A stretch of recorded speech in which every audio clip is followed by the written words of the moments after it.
the guest, of course, the great Bill Burr. Is here today. I don't know about great. Give me somewhere the to greatest. go. Greatest. Oh, The yeah. great. The greatest guy sitting across from you right now. I know. Pretty much can close the show, I think. After this Yeah, there you episode, go. to be honest. Thank you. Yeah.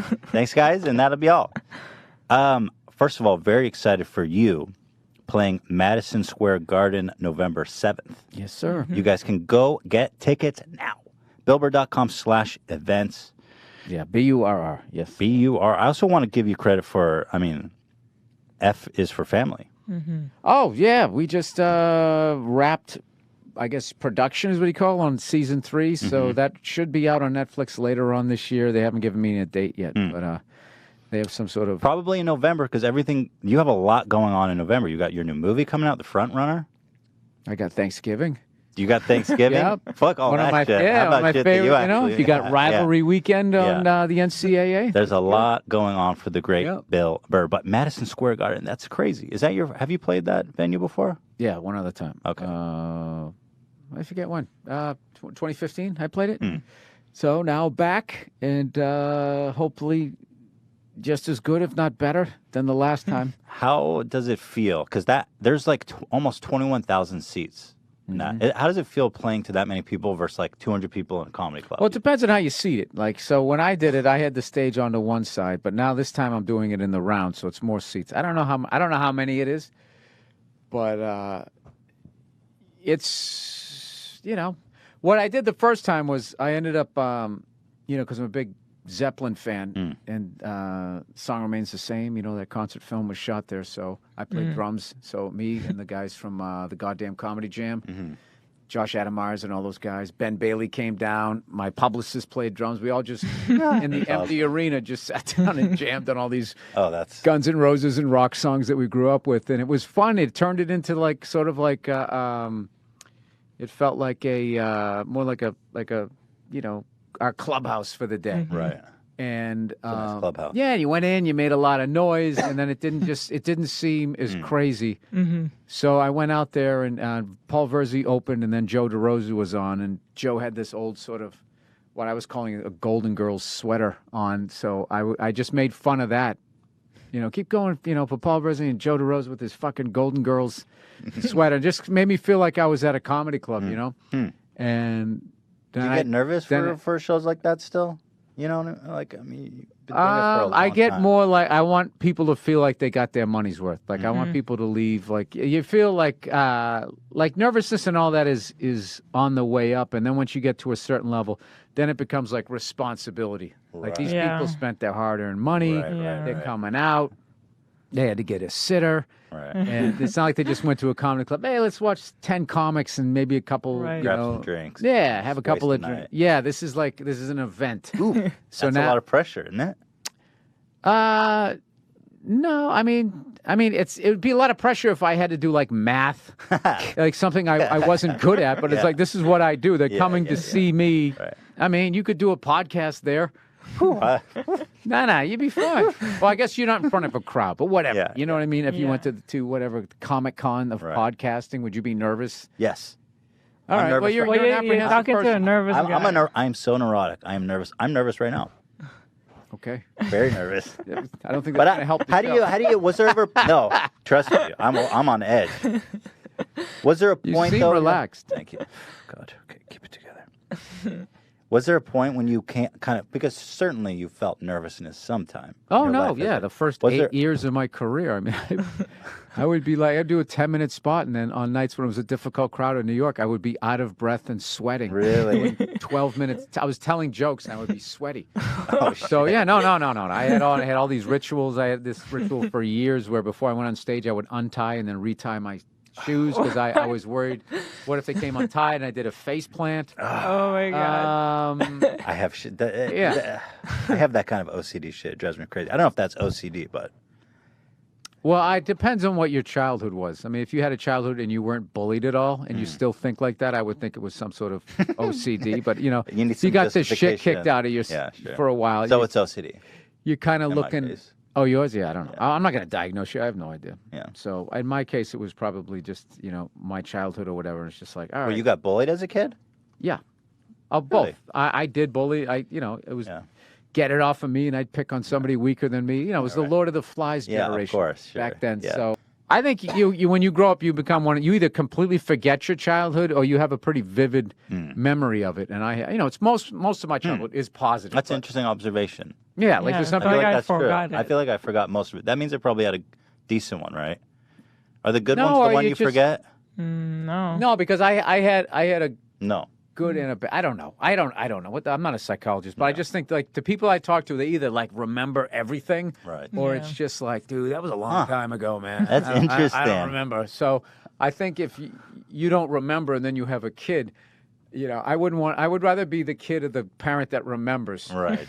So like, how do you forget? My mother said the funniest. Actually, it was kind of heartbreaking. She, my daughter's only a year and a half, and she was going, just really enjoy these first 3-4 years.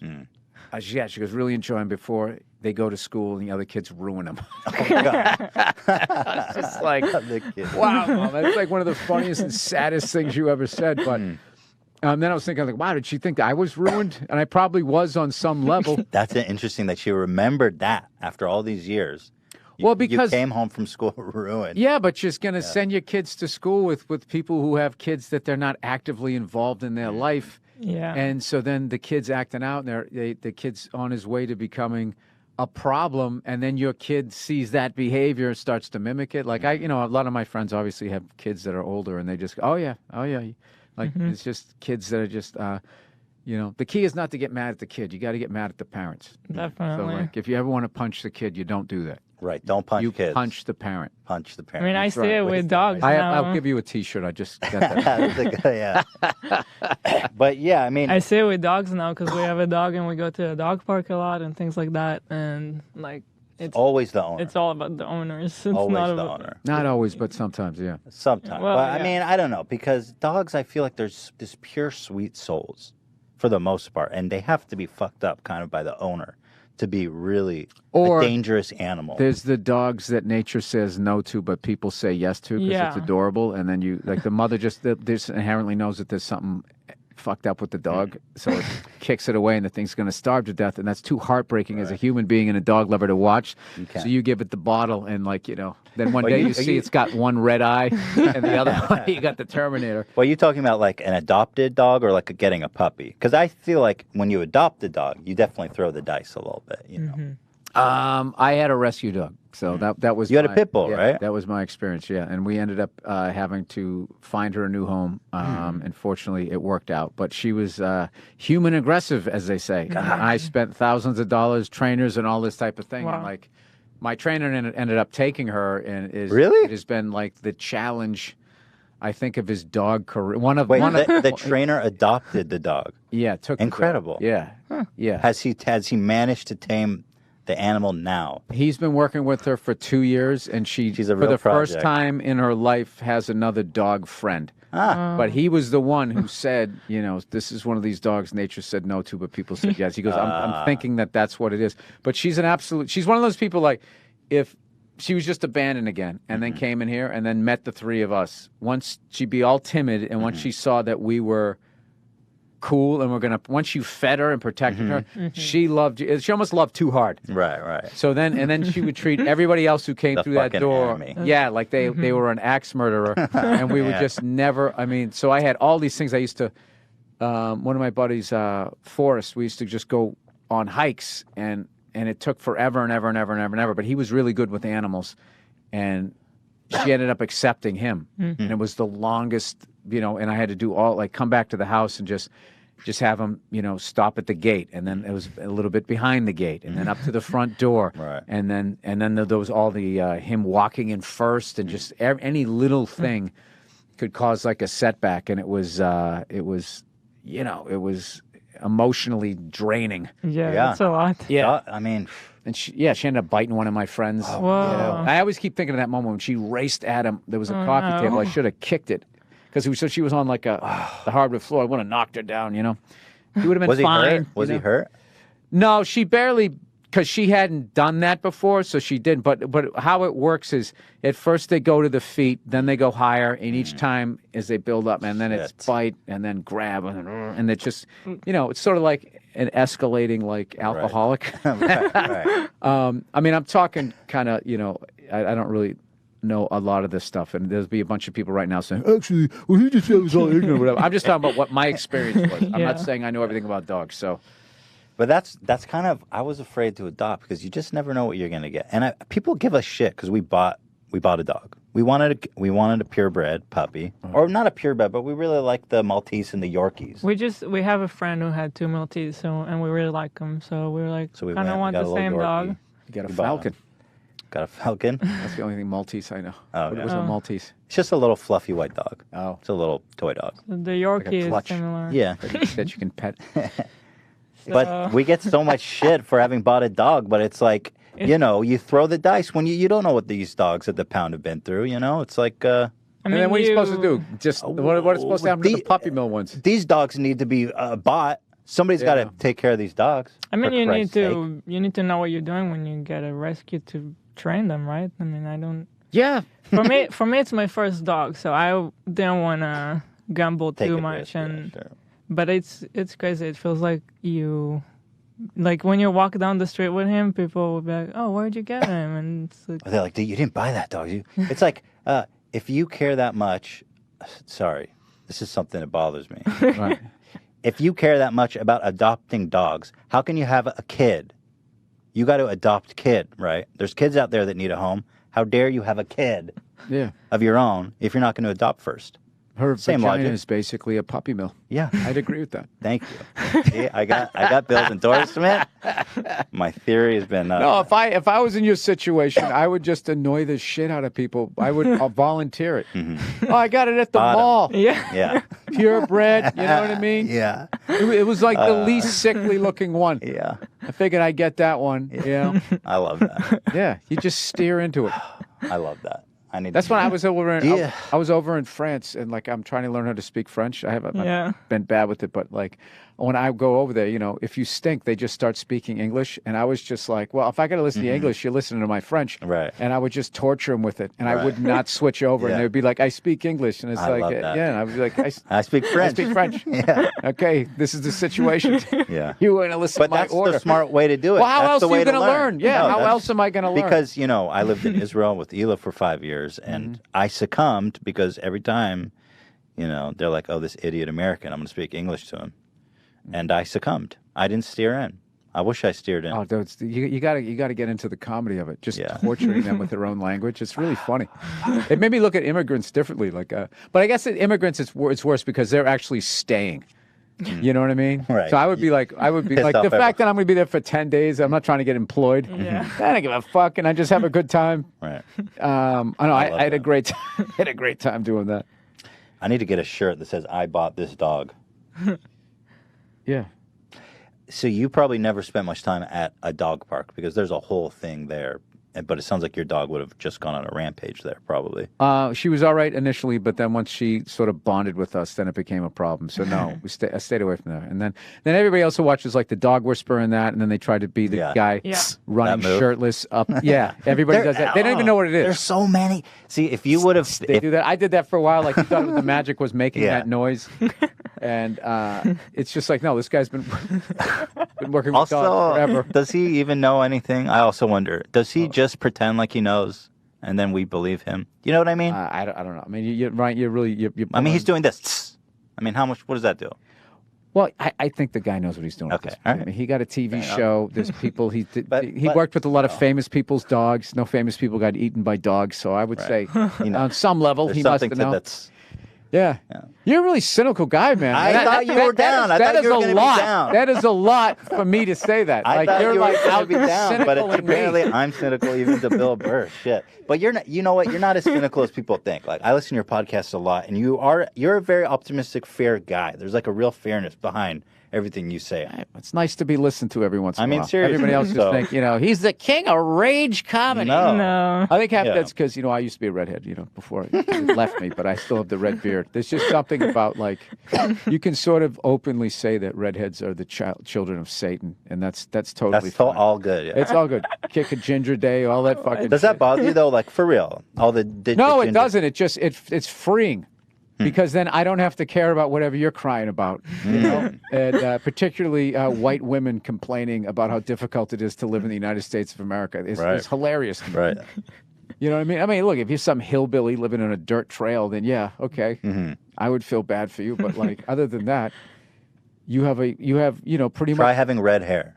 No, it's just more like, no, that red hair thing it's a myth, dude. I did great, dude. When I was single, I did great. I was confident. I was funny. Girls I did fine. But this whole fucking thing that I was like over in the corner.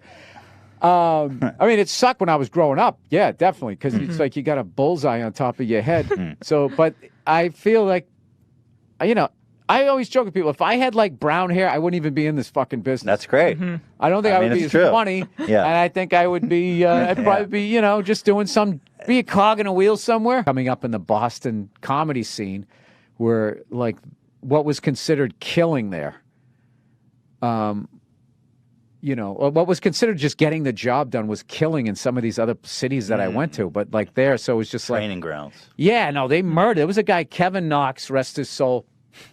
He used to host the show, and Patrice, rest his soul, he used to say, Kevin doesn't host the show as much as he just like takes breaks from killing.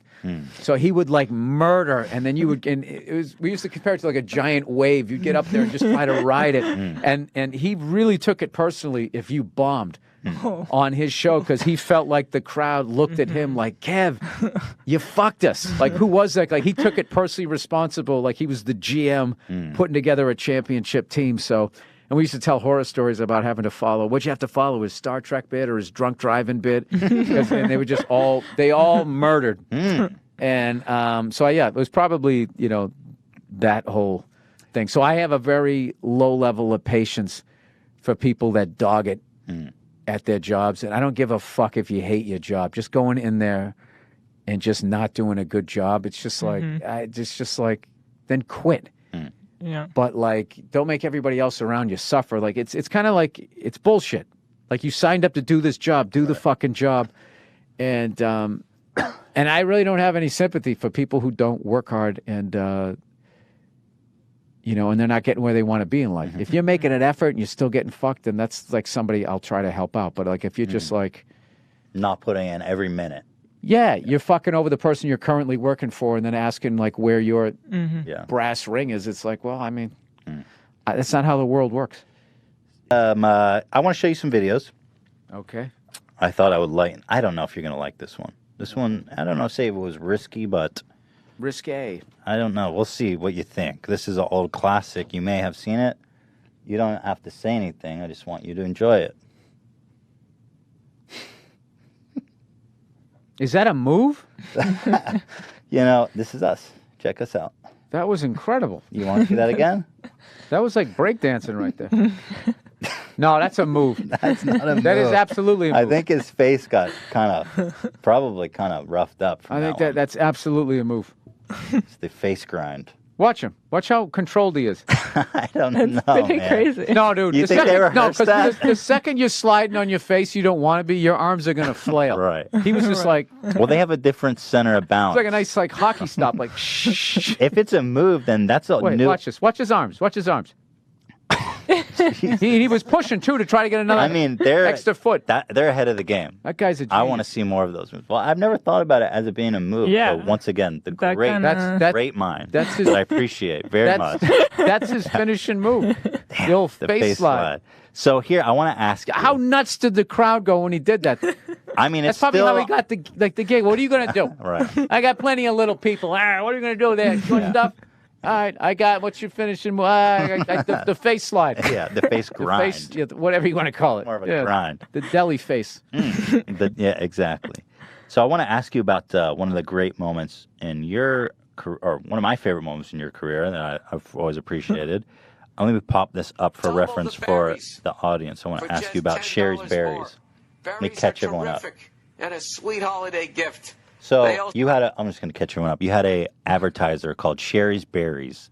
And while you were reading the copy, you couldn't hold it together. It Because was my first time reading the copy. Yeah. And it was just so homophobic and homoerotic at the same time Right. that it was so silly. I couldn't believe it was actual copy. And it's just so ridiculous. The premise, like I've never heard anything like that being Yeah. advertised. Evidently, they're delicious. Still making Chocolate covered, Still chocolate making covered. good for it. Yeah, and they dropped me after a while. You know what happened was I had Harris Stanton was on, and they was like, we have strawberries, dripped, dunked in white chocolate, and then we have, in dark chocolate. It's like, and I've just jokingly said to him, he's black. I said, how come the white chocolate comes before this? And we started riffing on the Klan or something. And then I don't know how. I don't know. Then it was just people are gonna think that our strawberries are made by the Klan. I didn't know what they were saying. Right. Yeah, I'm still sad they left. I loved. I love going Sherry's berries. I mean, dude, how many ads go viral? I've been thinking about. I've never bought Sherry's berries. Well, they told me to take this down. Really? And then because in the end I said you guys better buy this shit because I'm gonna get in trouble. Yeah. And then people bought it, and then they quickly were smart enough to be like, okay, leave it up. And then we had this really cool thing where I felt like Sherry's berries. they get me.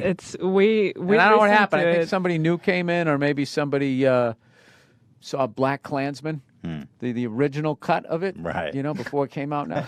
Yeah, sure. I don't know what happened. What do you love? Or maybe I'm I an was asshole. gonna say we listened to it so many times. It's like one of our. Well, Oh, thank you. I love it. So let me update the audience here with a little Sherry's Yeah. berries. Also have delicious products such as Christmas cake pops, cheesecakes, and dipped pretzels. Here's the only way to get this special $19.99 Sherry's Berries offer. Call 866-FRUIT.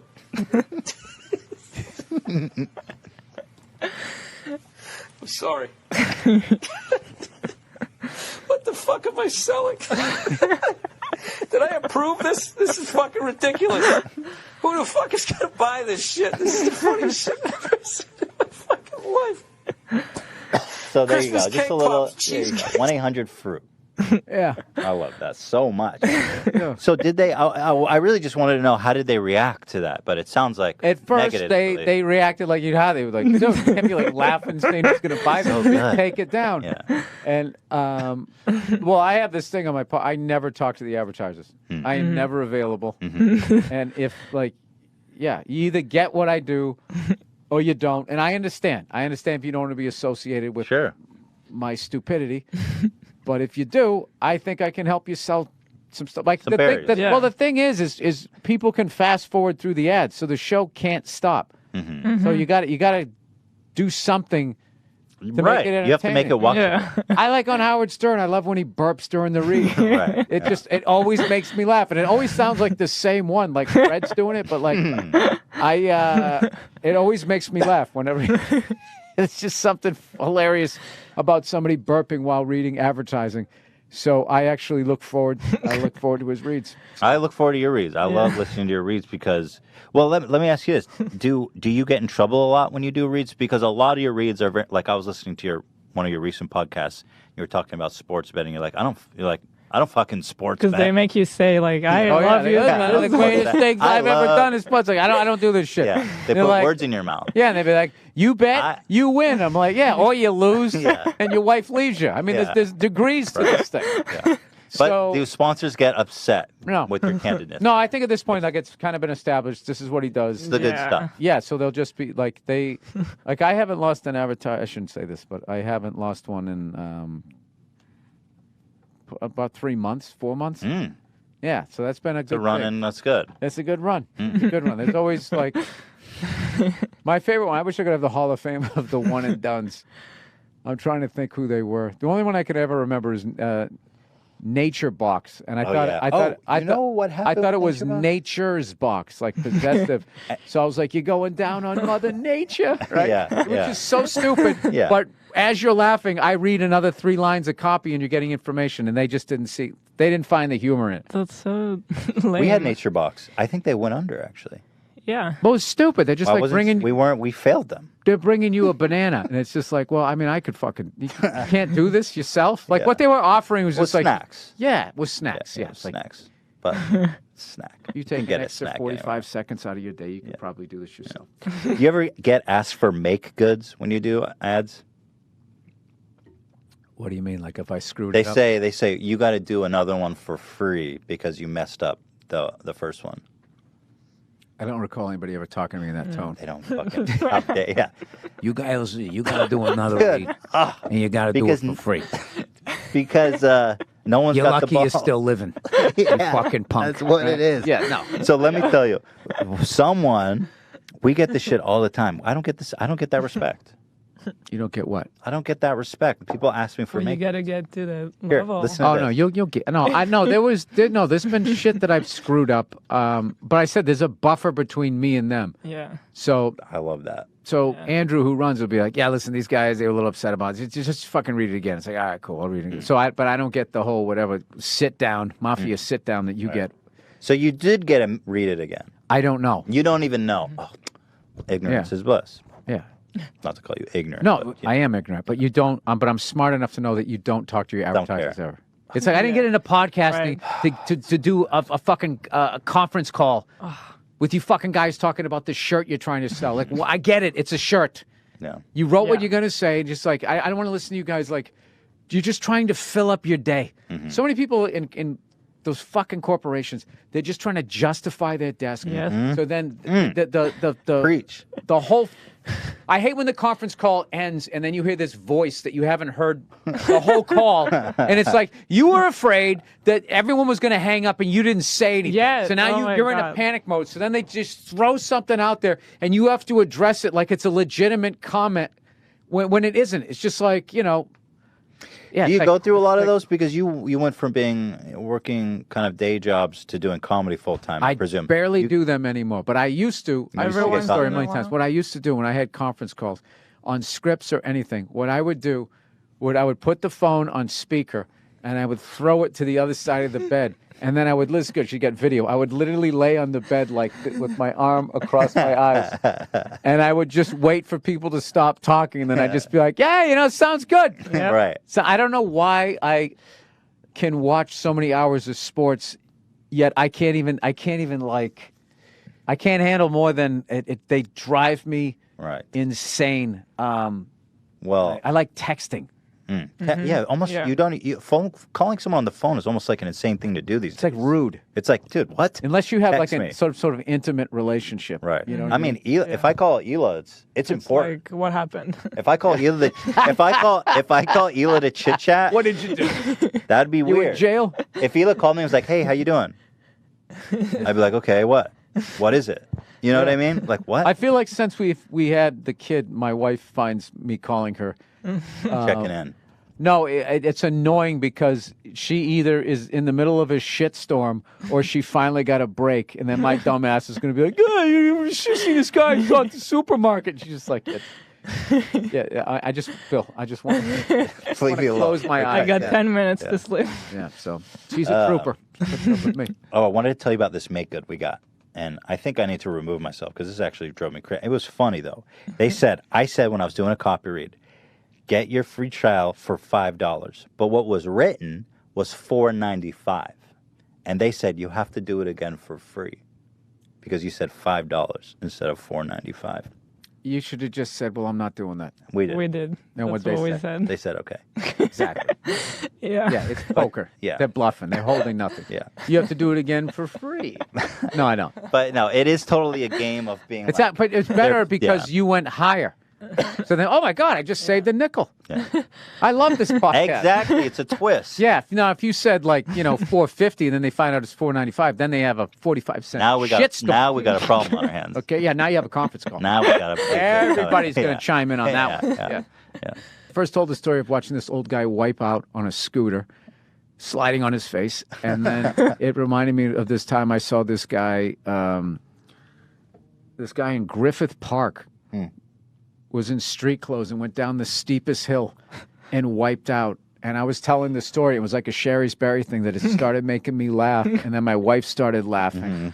And, that story, listening, her laughing, that's why we got married. That whole story, right? The chemistry and that whole thing. Like I listen, I go back and I listen to that like once a year. And no, I feel lucky that I met somebody that has like, she's as funny as most comedians I know, and she has an incredible sense of humor. And it's kind of, it was just something that someone like me being a lunatic, I needed someone like that could laugh that hard at somebody falling off a skateboard. How did you guys meet, by the way, you and your wife? Well, she's in the business. She worked on Chappelle's show, but she did. I was on season 2. She was on season. Was she an actor season or 1. No? She was. What was she on that? I forget what she was on that one. But on Tough Crowds, when I met her, she was a talent coordinator. But she also was an actor. She's a better actor than I am. Every bit as funny. So she's like one of those people that is so good at everything. It's trying to figure out, which direction to go in. Where I am a one-trick pony. Well, that's not true. If you really look at it, it is. If you look closely. Yeah, if you look at the credits, like, wow, this guy's all over the place. And you're like, hey, he That's kind of not does true. this. You got a TV show, He's you're doing in a the movie. same fucking Give me a thing. break. Give me a break. Yeah, and I play Frank Murphy, who's a loud screaming jackass. I do stand up, Wow. loud screaming jackass. I do my podcast. What loud about in the screaming movie? It doesn't look jackass. like a loud Me screaming driving jackass. over here, loud screaming Right. jackass. You're playing the part. Yes, It's a one. AC/DC. Yeah. AC/DC. Same know what you're fucking good at. Okay. 3 chords. I want to ask you about All Things Comedy. You've got what is All Things Comedy? Is it a production company? Is it a podcasting network? I mean, this is a company. Yeah, it's everything. It's Yeah, everything. It's everything. It started out, years ago, we were watching the whole podcast thing exploding, and then watching what always happens. Like the artists create a scene, and then the businessman comes in and is like, okay, here's the deal. I'm going to wrangle all this up. I'm going to own it, but you're going to get all this exposure. And you're going to have to tap dance for the rest of your night, and I'm going to have a fucking yacht in 5 years, right? So we're like, well, what's stopping us? At this point, the technology had come about where you could actually start your own thing. And there was podcast networks out there where they were doing this thing where they owned a percentage of it. Yeah. Wow. Like owned your podcast. And For we were what? telling everybody, going, dude, you don't have to Yeah. give that away. But like, You see that kind of stuff on YouTube a lot too. Yeah. right. But a lot of people from my generation, in a weird, like a prison kind of thing, you were institutionalized where you just thought, I can't own anything. I need to go to bigger thing. It's like, no, dude, you have your own TV right here, your own channel. So we tried to do more of a co-op where everybody owns the thing, owns their podcast. And that's yeah, interesting. so that's basically, and we all hype each other's projects. That's and when very Paul cool. Verzi's, one of the guys on our network from the Verzi Effect podcast, when he had his first comedy CD come out, we all tweeted about it at the same time, and he put out a great album, and that came together, and he went #1 on iTunes in both the United States and in Canada as an unknown at that point. And now we just produced a stand-up special for him for Comedy Central, and Comedy Central has bought 3 more hours from us, so we're going to be produced. So now we kind of get to pick the people that we That's like, really cool. these guys, men and women that we think are hilarious. So. So it's then, almost like- I'm currently writing a movie, and we Really? partnered with Soapbox Films, and I'm writing with somebody who isn't with All Things Comedy, but if he likes it, we're going to drive it through there and just kind of build this thing up. And the whole thing was, to do this. Trying to do it the right way was quite a task, but we wanted to have comedians to have a friggin' ray of light that they could go to, where everybody wasn't just trying, to fuck you over like on specials and stuff, like the shit that goes down. Really? The stuff that goes down. You mean like slices of the pie going in all different directions? Like people having side deals with networks that suck or are going out of business. That's something that we ran into. And it's just like, hey, every special you bring us to, you get 60 grand. So then all of a sudden, this guy for 60 grand is now going to tell you, hey, go to this shithead network instead of like Netflix or something where it's going to be seen. Yeah, and it's just like that's only the tip of the iceberg, and then expenses and all this and all this stuff, and sky high expenses with no accountability. Yes, all of that type. Well, the thing was, back in the day, it was like, I swear to God, there were some people that literally had like inside people like TMZ has at the airports to say, what celebrities are going through.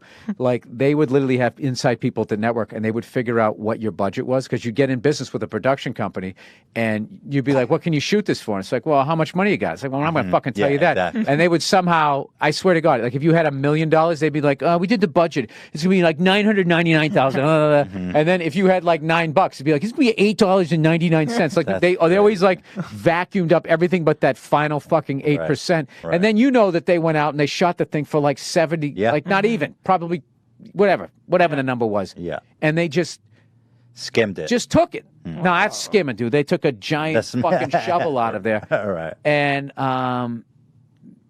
that's the one thing that the one thing that has been really disappointing getting into the business world, because I know it's not just the business that I am, but just the level of when you say business world, you mean owning or being in... No, just being in the entertainment business. Okay, entertainment, yeah. Because entertainment business has a bad rep, but it's just straight across the board.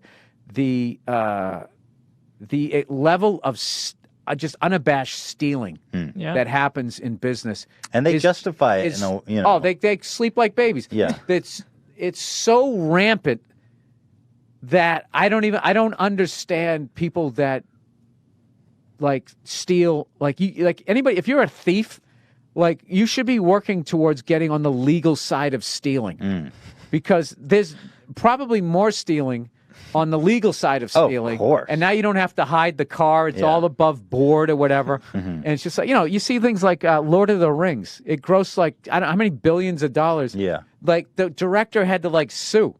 Like they Did were he really? still saying Peter Jackson sued? That they didn't pay him? You're right. They were saying they were not in profit. And it's a routine thing. Oh my God. I'm learning this, writing a movie. I like remember it is a routine experience to be in one side of one of these big conglomerates pitching the sequel, while in the other side of the building, in the legal department, you're suing them for not paying the first one. That is so fun. Oh my God. And just like auditing and all of that. With what? They have this shit. I've been through these clauses where like, you can audit us, and if there's less than a 5% discrepancy, you have to pay for it. 5 is good. I usually get like 12. How do you fuck up paying me 12%? Yeah. So it's accounting. It's numbers. Yeah. Then you have to pay for the audit. So they kind of gave themselves a license to steal about 8-9%. Exactly. That's all that means. I saw my first contract. This is what we legally owe you, but we're going to write this in so we can steal this. And then if they're really greedy, they'll actually go like beyond it. No, there are some. They have nothing to lose. Fucking characters out there. Yeah. The first time I saw that clause, I was like, okay, so I have a 5% discrepancy, which means you're going to take 5% more. Than you. And that is considered being difficult if you say that in the middle. That's the. Which to me means what? Difficult? What? Difficult to steal from? Yeah, that happened to us all the time because in YouTube in the beginning there was so much of that going on, and we would not let it slide. And so it was. Well, I got a YouTube like, channel, and I remember they had this thing where if any of your videos get flagged, then some cocksucker can take your revenue. Yeah, you can. Well, they said you don't get the advertisement. I said, oh, so you don't run the ad? No, we still run it. And it's just like, well, then who fucking gets it? Taking it. What it means? Yeah. So what is I would have a whole team of people at YouTube just flagging shit. There are. That's what they do. There are companies like that. I'm dealing with this shit all the time. What happens is if you're a copyright holder, and I mention you. Like we have a video just talking about something and I mention a clip, right? Maybe I show it for a split second. So they've got people, probably just some interns, low-level grunts, that just claim it and they get the money.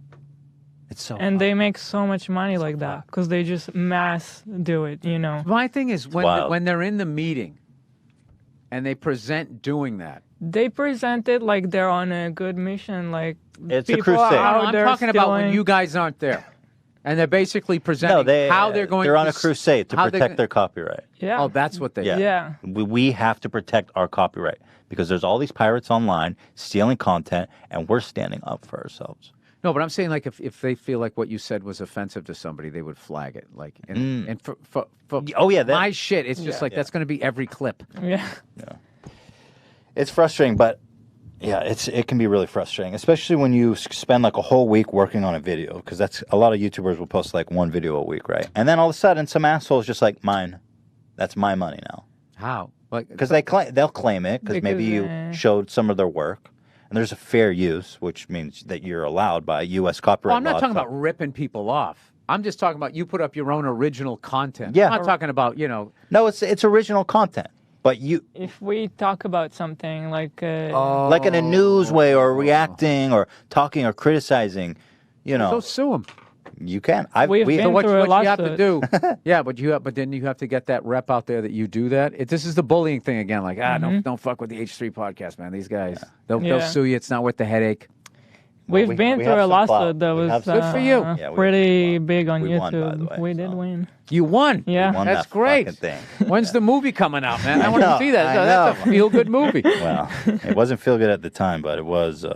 Maybe, No, I don't yeah. give a shit. Still recovering from that.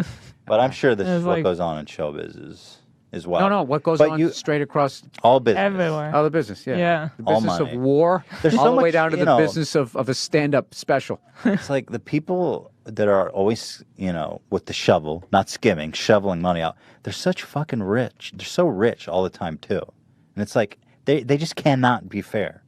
I don't know. Yeah, that's the thing. Like, I just wish I could talk to them and just ask them. Well, I mean, I'm not a perfect person. I mean, that's just where I fuck up in other areas of my life. Maybe this is just their thing, but I just fucking some college kid out of the money on his page. I don't know, or some new comic on a special. So, anyways, that's basically that's why we started. All things comedy, and now it's just grown into this thing. We, we're going to produce some TV shows. We're starting to sign some deals, and That's awesome. That's so cool. yeah, and it's So is it like a management? no, You represent them? No, no, you're just a conglomerate. Yeah, we're like a production. We can also whatever you would want to do. The Soapbox Films, they literally edit. It's they a edit, union. They edited like the Muppet movies and all of that. These guys can handle any bullshit idea that I ever have in there. So, Well, all the comics are. I mean, you have so much talent there, and your YouTube channel's amazing. I love. Actually, we're doing something's burning. Oh, you something's burting. yeah, Burr crushed. That's why I'm here. He told me, he goes, you got Yeah. God bless Bert. He's such a sweetheart. Do you watch YouTube videos at all? Yeah, I love YouTube. Really? Having what kind said of all stuff you that, watch? I like lions killing hyenas. For some reason. It always annoys me that they fucking come over and they take the shit, and then the lions end up in the tree, Justice. My own idea. I watch Animal that. justice. I watch a lot of musicians' videos, like nobody's doing drum covers of songs, and maybe I'll watch them. Maybe I'll learn something. You don't follow YouTubers. I feel like there's two types of people. There's like people that, because there's so much great stuff on YouTube, like tutorials and documentaries and stuff Yeah, to learn. I watch that shit. I don't get it. Like, what annoys me the worst is when there's like, say something happens. Like, okay, so you were showing me that clip or whatever. The little fella there sliding on his face, grind. right? Yes, the face grind. So it's just like, it'll just say little person epic face grind, right? And then it comes on, and all of a sudden there's a guy, okay, you're not gonna believe Oh, yeah. there's a wrestler. And I'm always like, shut up. Yes. I know Let's what see it the is. face There's grind. I don't so need you to many. stick your fucking face and it's like, this isn't even your fucking content. And like, There's so many Yeah. of those. yeah. So I'm sure I haven't seen the good ones because there's an art form to all of it. But I always just feel like it's always like, eyebrows up, super high energy. Yeah. Guys, Yeah. thanks for checking in. You're not going to believe this. Yeah. Well, And then he starts the show right before. Now watch this. I mean, this dude literally sliding. And then he starts showing me he's sliding on his face. It's like, dude, I fucking get it. And it's like someone who doesn't know how to tell a fucking story, and the thing should be over in like 30 seconds. And now I got to sit through fucking 3 minutes of your bullshit. that is kind of a meme on YouTube. Was like the tutorials where you're like, okay, I'm going to show you how to use Photoshop, and then like 10 minutes, 20 seconds in, after describing his whole life story, he gets to the point. No, you know what's the worst? It was Expert Village. Oh, dude, I made a video about Expert. I love Expert Village. They were the worst. You've been Oh my around. God. Man. That is They that, were the worst. Expert That is Village crazy is original that you brought shit. them up. They were the fucking I want to show you worst. some of my favorite How Expert did you Villages. even I used to watch find because it? I was playing guitar and they were, I'm so-and-so for Expert Village. This is how you love play Expert Village. Ozzy Osbourne, Wait. fucking blah, blah, blah. And it was always wrong. Hold And it on. always stuck. And it Because the It's- Expert Village was a phenomenon. I love it. We made one of my most We made- cherished videos about Yeah. looking no at one was Expert an Village. expert. Exactly. Nobody was No. They were. It's tutorials about like how to make a cheese melt, and they'll put it in the microwave for 2 Yeah. seconds, and that's the And tutorial. it's 2 minutes like- long. Wait, I got to show you how to flirt. I hate it. And then they were like you couldn't get away from them for a while. Here. Like you'd go to a search and Can they I just, show it you was just something? all them. Because you Oh, mentioned yeah. Expert Village, I think it's important to bring show you what's up here. Okay. Look at this guy. Now this video I love because look how much dead air there is. Okay. Look, That's not him. He'll get blamed. That's not his fault. Well, either way, It's they Expert uploaded it. I mean, they Village. could have cut it for Christ's sake. It is his fault because I think they make the video and then they submit it to Expert Village, and then Expert Village puts it up. So here we go. Criticize the lighting with his shadow on the back wall too. Look at that. You getting seduced? Hi, this is Alex. Oh, we got no McRae. sound. Oh, there. I'm a social dynamics instructor.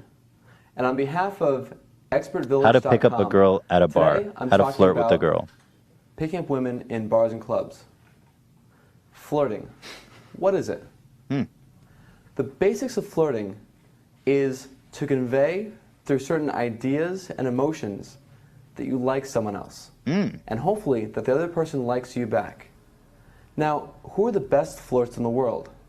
They're actually little kids. Now, why is that? Well, for one thing, they have the best imaginations. I was already feeling Me Too. Now it's pedophilia going on. You know who are the sexiest people in the world? Yeah. Little kids. Sandbox, and they're talking about some fantastic place that they can go Look in at the the shadow world. on the wall. Right. They're Light using it their up. minds to put themselves in a place that's just the two of them in their own special world, using their imagination. Also, little kids are How do you do fearless. that as an adult? They The realize date rape drug. Anyway, Get her drowsy. Wait, but you gotta get to the What? What do you want me to show? when he's like, The eyeball blueberry Yeah. thing? It's kind of a long In video. other words, if I see a girl with blue Oh, eyes, this I is might it. say, "Wow, your eyes are like blueberries." Wait, can I actually? I'm kind of hungry. Can I have? That's one thing that you could go into. Oh, that always works. That Can I stick my fingers in your eye? My God, he was so hot. So hot. Yeah. You know who are the You know who are the best flirts? He had a decent vibe when he said, "Oh my God, your eyes are like blueberries." Blueberries was the wrong When word, he but went his in. vibe was good. Right. His vibe was good, but then you start doing the little. Into the camera, Yeah, to make I'm you feel really I'm gonna comfortable. squash your fucking eye like a. So grape. these are their experts anyway. Love Expert Village. Happy you mentioned that. Hey, you remember this lady? Let me ask you about this. I like Just watching. like your hands. You like this? You remember this lady? No, I don't know the fail videos. The woman stepping on the grapes and. That was She just, falls off and yeah, like the, that was just somebody who never had You know- the wind knocked out of him before, so she didn't know to stop talking. So she's. You know, I used to hear that on Howard Stern all the time, and I never knew what it was from, and I thought it was from like a crazy orgy sound. Like I Yeah. never knew, and then when I saw it, I got to pull it up now. She's smashing grapes, right? Grape lady, Ric Flair videos. grape That's lady another one that I falls. watched. Here you go. This is it.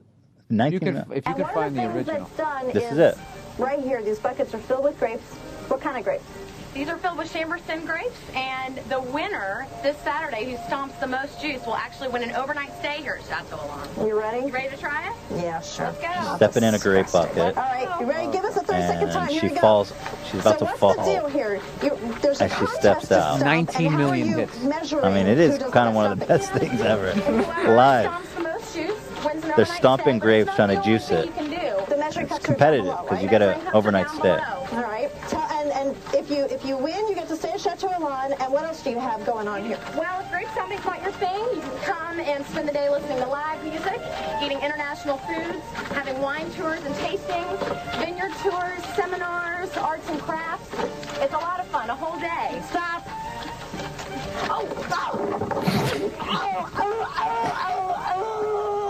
I can't breathe is what she's trying to say.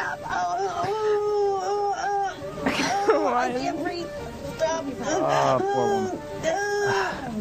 It's live. It's just. I mean, it Who doesn't get thought better to than put those things up on that platform? That woman is like, what? How old is she? She shouldn't be up there. I can't be. that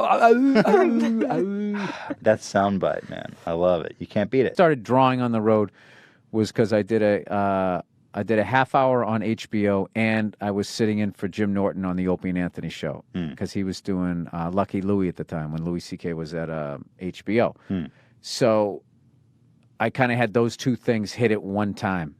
And then, so I was able to kind of get the coasts and O&A market. Not the South, but sort of I had the East Coast, and then I had like San Francisco I could do well in.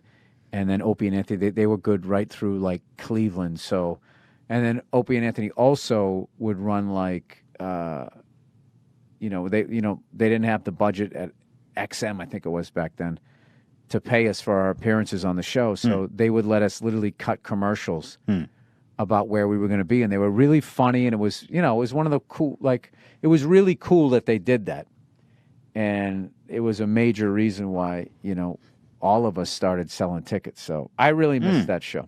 Today, we have the return of the great Bill Burr. What's up, guys?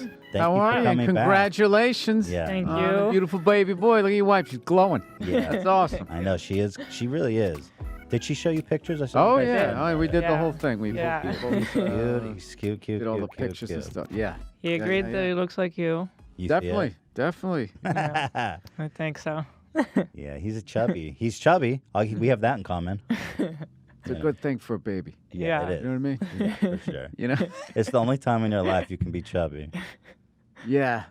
No, enjoy it too, because like when those little rolls go away, like the little sausage links going down. Like my daughter used to have like one right in the middle of her forearm. I was just like, So what is that? How did you get that thing? Yeah. And then now she's all like leaning out, and running around and stuff. But it's all she's hilarious. This morning I did Kimmel the other day, and I wanted to just like I wanted to show something to my wife, and she was watching like Muppet Babies this morning. I said, hey, you want to see Dad on TV? And she's like, no. She like looked at me, took it in. She just like, no. Want to watch Muppet Babies? I was like, all right, fair enough. He's like, I got him all day. Yeah. Don't care. Yeah. That's the special thing, though. No matter how famous, no matter who you are, to your kids, you're just dad. Well, I mean, Muppet Babies is pretty funny. Muppet. That's true. I love Muppet Babies growing up. You can't. Yeah, any kid show that is empathetic enough to throw like adult jokes, like some jokes in there for you too, which is what I always liked about Sesame Street as I got older, and my little brothers or whatever would be watching it. There was a whole new viewing of it. Like, oh man, they got a lot of jokes in here for older people too. So Muppet Babies. I didn't know that. Before we get too deep, I want Never to. saw that when the guy came in to get the musical instrument, and he asked for some instrument. He goes, "Oh, you're one of those." He walked away, and I was just like, "What does that even mean? That's not a joke for a kid." He was kind of being a pain in the ass customer, and it was just funny. I haven't seen. I guess I'm good. I am love excited, that. honestly, to relive all of these childhood classics as Theodore gets older. It's gonna be. I'm excited. You get to rewatch all the Disney films. You get to rewatch the Sesame Streets. Was there any of those that were your? Well, the Sesame Streets, the classic ones. I mean, I was born in '68, so when I first started watching it, 3 or 4, the show was only like 3 or 4 years old. I think it came out the same year I was born. So I saw all the classics, and it was Jim Henson doing the voices, and the Cookie Monster was eating cookies. I know he went veggie for a while, but then he came back. Yeah, this he stopped eating cookies. Yeah. 9 people complain now, and everybody gets scared. Oh my God! The Cookie Monster can't eat cookies. It's Was his name I would have just said, "Why are you fat shaming him?" I just would have thrown it right back at him. You know what I mean? Did they change his name?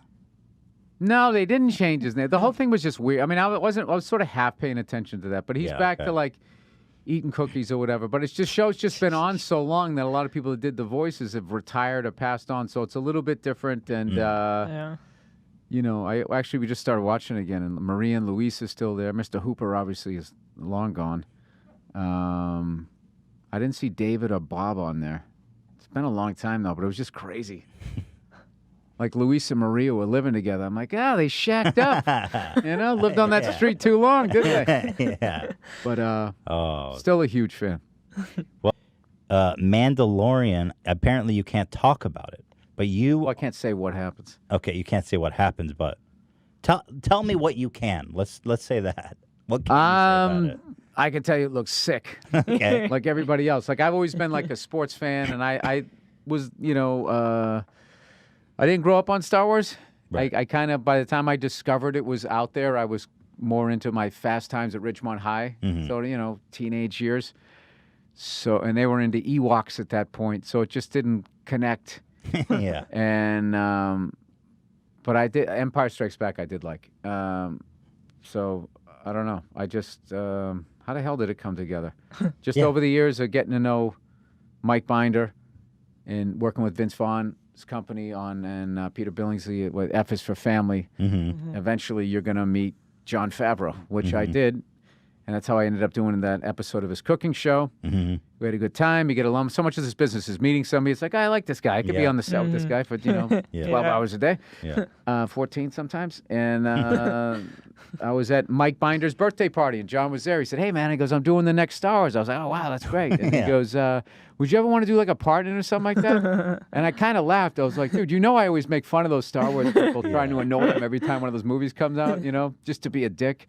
And he goes, no, I think it'd be funny, because I think it'd be funny if the people that listen to your podcast actually saw you on that. And I was just like, really? And my wife was there. She was like, yes, say yes. You will. Yeah, I go, all right. say yes. All right, I'll do it. You got it. And well, see, but my Star Wars was like the Magnificent Seven.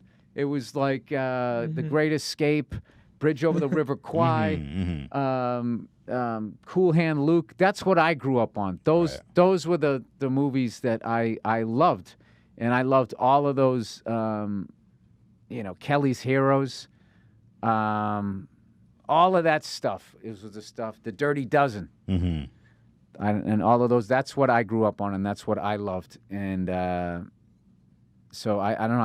I didn't understand, as weird as this is, the magnitude of something like that. Because John just kept laughing at me. He goes, dude, you don't understand. You don't understand. It's the dude. And then I went in this thing. super creepy thing where you just stand there and there's like a zillion, like this is just like, when they go to do the action figure thing, like there's like They like 8 rendered feet your high, body, just right? Camera. That's and then, serious and stuff. then you stand there and it's like, you're just like, oh my God, did I just give away my DNA to Disney? Yeah, pretty much. Yeah, that was weird. So what's the purpose of that? To CGI your body? Like, that seems pretty serious. I don't know. Special I don't know what They the didn't purpose tell you of it was, but I was just sort of let in there, and that's kind of what you did. And I That's guess funny. they make an action figure or something. Yeah. Oh, no, we're going to get Bill and Burr stuff. I don't know. That was... It sounds pretty serious. Let me ask you this. Are you... But I'll tell you this. But then I when I went down there, it was Rick Famuyiwa is the one who directed it, and he just was. I don't want to say how he was shooting, but how he was shooting it was so cool, and it was like. I mean, you saw the trailer, the stormtrooper heads on the stakes and Amazing. stuff. This is, it's just like, Was it this was the- badass. Was this the craziest shoot you've been on? I mean, it doesn't really get crazier budget than Star Wars, does it? No, It no, doesn't. I don't know. If, there was a room that they had. I mean, are you allowed to talk about the technology? Yes. It's just like you walked into the room, and then the door closed around you, and you were just surrounded by this giant green screen, and then they just projected like all of this stuff.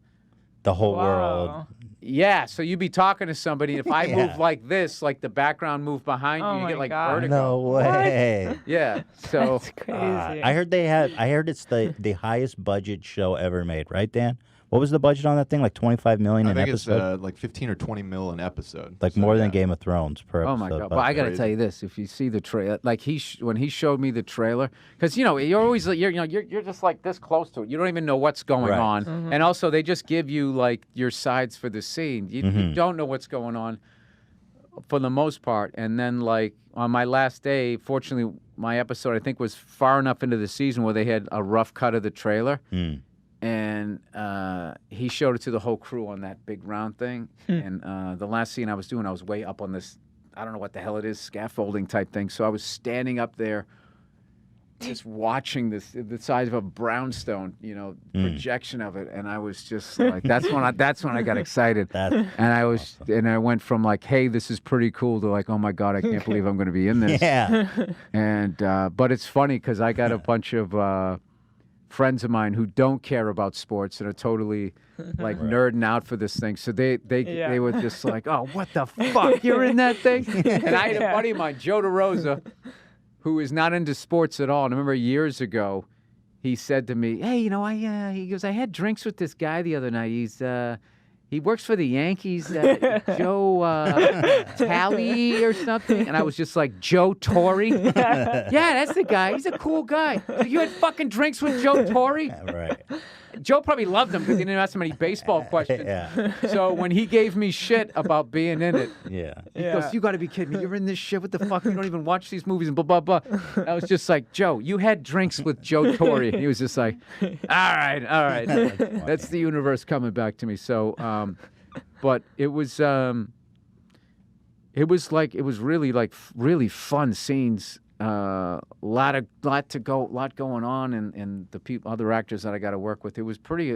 I'm not gonna lie to you. It was pretty. I'm excited. It was intense. Yeah. It was definitely long days, like a lot of stuff like that. But it was. Yeah, I think it's gonna be sick. I'm excited. And I kind of have this running theme, if you look at my IMDb page, where I sort of somehow parrot troop into these really cool things for like a second. A couple sketches on Chappelle's show, a couple episodes of Breaking Bad, and I just sort of like, hey, you've got like the episode of Star Wars. the most accomplished IMDb. Yeah, without record really ever. being in it. Yeah, That's the thing. You've It's done like it. I always feel like when I get on these things, I won like a radio contest or something. Like, hey, play a, I don't even know what the reference is in Star Wars. I was gonna say play a stormtrooper, I guess. Yeah. I don't know. Yeah, you nailed it. See, you're in now. All right. Oh man, I was thinking, I was like, there's no way that Disney is gonna get me to pony up for their premium. I was like, there's no way I'm That's the greatest money that they could have. Mm-hmm. Because I'm not in that world, but I did a thing one time at Comic-Con when Breaking Bad had this 10-year thing, and they asked me if I wanted to host it. I was like, absolutely, totally honored. And when I went down there to Comic-Con, it was just like, it was a whole other world. It was just like, Jesus Christ. And the kids down there, I call them kids, I'm 51. they were really cool. Just how like into shows and how much they appreciated. And there was a couple of F's for family fans down there. For some reason, we've never done, with an animated show, we've never done a Comic-Con. And I know like all the writers and Mike Price, co-creator of the show, he really wants to do it. So I'm hoping at some point. That'd be great. That'd be fun. We get to go down there because, they're. It's a whole universe. Yeah. It is. There's people that grew up reading the comics, and I wasn't into it, but I've heard people describing it like Howard Stern. I listened to, and he talks about he grew up on comics like they were his second dad. He was. Oh yeah. It's like really that ingrained. So. Yeah, you're in it now. Some of my siblings were really into them. Yeah. Comic books. I never quite got into. I like the drawings. Me too. Yeah, I liked how strong they look. It I made me love the wish I was that drawings. strong. But other than that, I just want to go outside and play. I could never read one, but I had a few just for the drawings. Yeah. There you go. Love Let me see. I want to talk to you about childbirth because I know we have that in common. Not that we've given birth, really. That's impossible as far as I'm aware of it. Yeah. But the act of being a father's and mother's in this case. I always hear people saying that the best day of their life was when their child was born, right? Like you hear that? That to me was like one of the worst, longest, stressful days of my life. Yeah. Like, I just wanted my wife to be out of pain. Yeah, I mean it's scary. Exactly. Hila's hooked up to like the Matrix. Did your wife do the epidural? I really don't remember much of that. I was just like, you always see these movies where like, they give birth in the car, and like, you have so much time. You have so much time. Like the water breaks. It's just I had a buddy of mine. Yeah. Who's since moved on from writing on the show. He was talking about on the first one they were like, oh my God, the water broke, like John Wick driving down the street. And then the second time they had a kid, it's like, my water broke. All right, I'm gonna finish watching an episode of this and we'll get over there. Yeah. But I was panicked about that, and I was really freaking out about becoming a dad and how my life was gonna change, and it's like one of those things where you're just like, am I worthy of this? And one of my friends said the thing that really stuck with me, he goes, the craziest thing is the day they discharge you and they give you your baby, and you're just sitting there going like, and he goes like, I can leave with this. Yeah, And they're all just like, yeah, you'll figure it out. You know what's funny? totally. I liken it to buying a gun. I bought a gun, and that's exactly the only ever time I felt that too. Right. I went and I bought a shotgun to defend my home, and they're like, "Here you go." Right. And I was like, "I can leave. I don't know how to use this fucking thing." So but I what felt did the you same do? way. Did you go down and take some lessons? I hope. Yes, I did. But they give you the bullets, they give you the gun. They're like, "God bless America." I didn't know that, but those are the only 2 times I felt that: taking home a baby and taking home a shotgun. I had that moment right after delivery when you finish the whole delivery part and they're going to move you to your own room. And we were just the 2 of us in the room with the baby, and the last, like everyone was leaving, and then the last nurse was like, okay, so your room will be over there and we'll head there and you guys are done. And I was like, wait, so wait. is anyone going to tell me anything? What do I do now? Or something? Yeah. Is there a pamphlet? What's next? Like, Then they always like, just naturally it's going to happen. You'll figure it out. I did like getting her home, though. Like, I wasn't nervous driving down the highway with her. I just wanted to get her home and then get her in the house. And then once I had her in the house, I was like terrified to go outside the house with her for a while. yeah. Like, I remember the first time I actually walked out on the porch with her. My first thought was, what if a bird of prey were to try my to come God. down, and how I would kill the bird and set her down gently at the same time. I had this whole, like, action movie thing that I worked out. And but I found that it's just, it's definitely helped me, at least around the house, like, manage my emotions and calm down a lot more and understand how much, my crazy behavior affects, I realized how much it was affecting my wife through, having a kid, being like, all right, I need to chill the fuck out and stop flipping out over little things. It's not like I yell at people. I just yell about stuff. Like, what the fuck? And just being like, like this crazy guy in a bus station. So Ethan is a lot like that. I have too. that same disease. Yeah. Well, one day when you see your kid looking at you for the first time, processing it, and you will see in their eyes who you are as a person, and it's very embarrassing. You're just like, wow, this is what my wife has been trying to explain to me for 10 years, and I just thought she was like bitching at me, and then I just like, well, she just... I just got judged. I love by your that kid. joke in the special, the whole bit. I'm still thinking about it. I can't stop about how you're just. I don't want to say the joke, That's but all how right. You can say it. you're such a great dad. You nailed it on. Bringing in the money, taking the trash out. You got it all nailed down. But the only thing is that. The only thing she has on me is who I am as a person. That joke is a masterpiece. Oh, yes. I would laugh at it if it wasn't so true and sad. Yeah, I know. But that's You why could it's so tell. funny. No, I fuck up so it's going great, and then I just I fucked it up the other day. She goes, hey, let's go out and celebrate as a family on your special, okay? And I have a pilot's license, and I'm trying to get my instrument rating. So I bought, I got all excited. I did like this nerdy computer shit that I never do. I bought a flight simulator game, and I had the yoke, the throttle, and all of this stuff. And I'm going to upload it, and everything's going great. Everything's going great until the last disc. And this happens to me every fucking time. And I just was like beside myself. And I just start off with, it's unbelievable. It's just unbelievable. I mean, how many, every fucking time. It's just, you use your cell phone. I lose a cell phone, it's just gone. You lose a cell phone, a fucking Boy Scout finds it. Oh, here you go. I'll bring it to you on a pillow. And I just kept ramping up and ramping up and ramping up. And in my head, I'm like, Bill, stop it. Stop it. And by the time I shut it down, which is way earlier than I usually do, I had already fucked up the whole night. Oh, no. And then I had to have the, we just wanted to go out as a family, and I have to sit there going, I know. And then what happened? The next day, our nanny comes over. It's just like, well, just hit reset and start over again. The whole thing just loaded. So we're going to attempt again today with a lunch. We'll see how that goes. So whatever. When we were on break, you said something. Oh, that the McDonald's people are jealous of heroin. Yeah. Well, I mean, I don't want to say like literally like something blasphemous and those fucking lunatics sue me, but like, Well, that's not defamatory. Food companies. Yeah.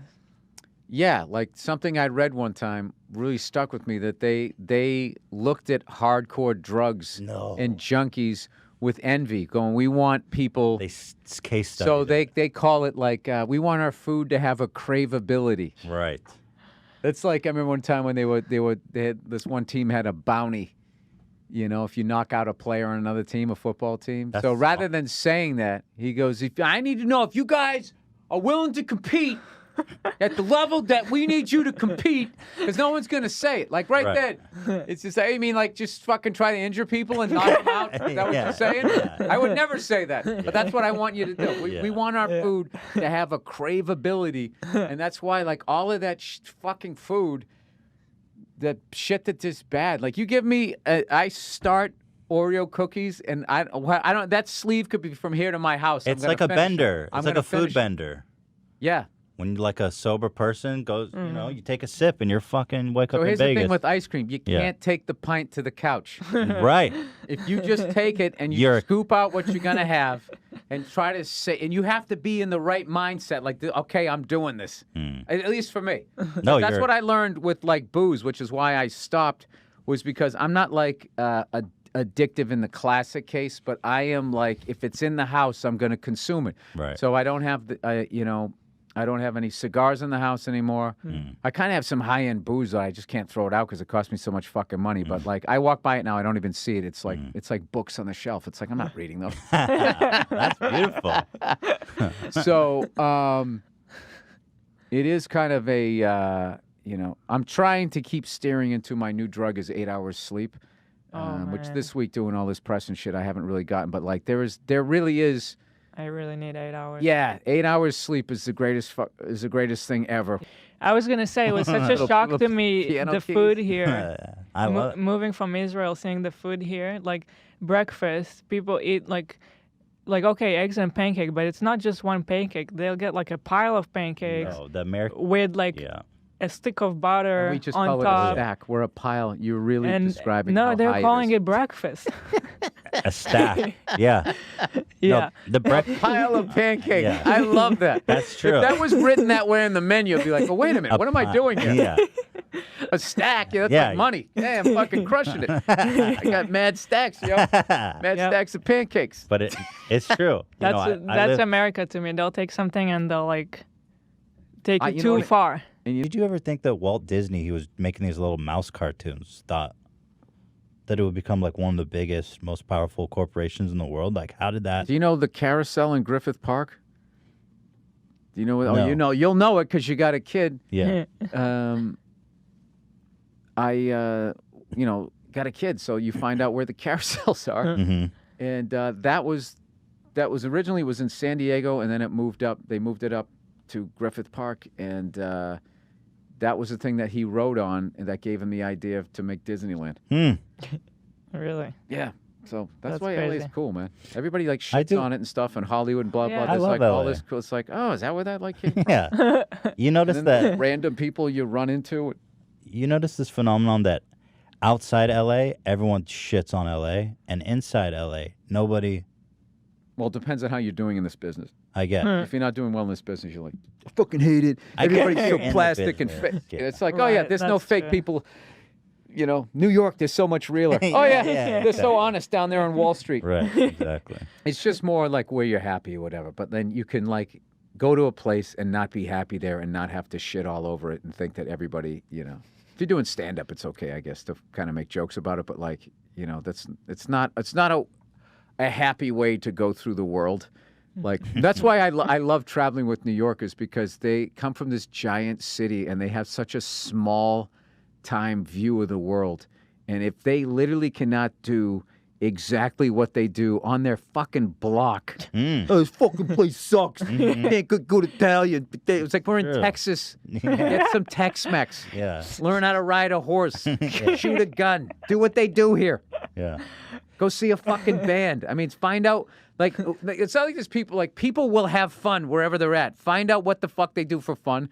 And then, even if you're not into it, you get that experience. But to just sit there, you know. Well, like, I just love, like, I always love going on the road and, like, people be, like, wanting to go to, like, a fucking food chain. The same one that's, like, right down the street. I get it, that maybe if you're lonely or whatever, the familiarity of it. But it's just kind of like, you don't want to try to find out, like, Yeah. What's the spot? Yeah, let's try to go to the spot before Guy Fieri blows it up and there's 9,000 people in the line, you know?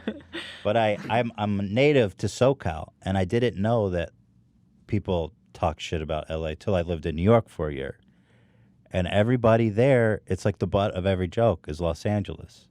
Yeah, it was and it really shocked weird. the hell out of me. I didn't know that there was that stigma. Really? Yes. Yeah. It shocked the hell out of you that LA has a I phony never vibe? heard anybody. I grew up here, and I never. Well, you didn't grow up in LA. You grew I up grew up in Ventura. It's close, SoCal, whatever. But I've been in California. My No, whole life, that makes sense then. Yeah. But I was like, oh man, everybody hates LA.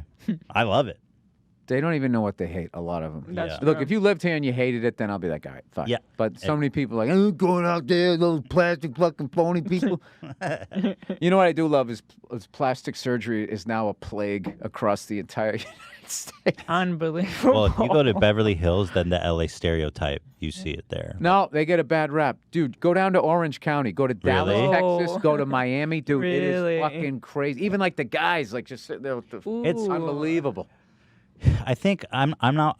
Some people take it so far. I mean, it must be some kind of like psychological disease because they see themselves not as we see them, right? I literally think it's like just like getting tattoos. You just like into it.